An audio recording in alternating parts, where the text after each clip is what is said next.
Hi friends, இன்னைக்கு வந்து மதியம் போல் vlog எடுத்திருக்கேன். நான் வந்து இன்னைக்கு குடமிளகா புளி குழம்பு தான் ரெடி பண்ணிட்டு இருக்கிறேன்.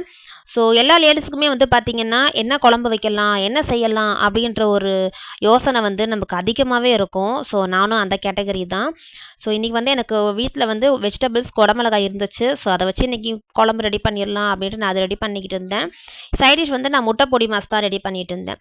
ஸோ என்ன வெஜிடபிள்ஸ் இருக்கோ நம்ம அதை வச்சு மேனேஜ் பண்ணிடலாம் அப்படின்ட்டா எல்லா லேடிஸுக்குமே ஒரு மைண்ட் தாட் இருக்கும். ஸோ அது மாதிரி தான் நானுமே இன்றைக்கி ரெடி பண்ணி முடிச்சுட்டு மதியம் லஞ்ச் வந்து எல்லா வேலையுமே நான் கம்ப்ளீட் பண்ணிட்டேன்.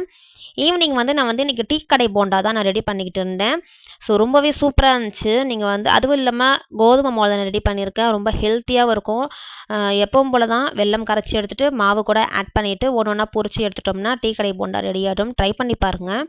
ரொம்பவே சாஃப்டாக இருந்துச்சு. மறுநாள் வரைக்குமே அதில் சாஃப்டாக இருந்துச்சு. ட்ரை பண்ணி பாருங்கள். ஓகே ஃப்ரெண்ட்ஸ், இந்த வீடியோ பிடிச்சிருந்தா லைக் பண்ணுங்கள், ஷேர் பண்ணுங்கள், சப்ஸ்கிரைப் பண்ணுங்கள். Bye friends.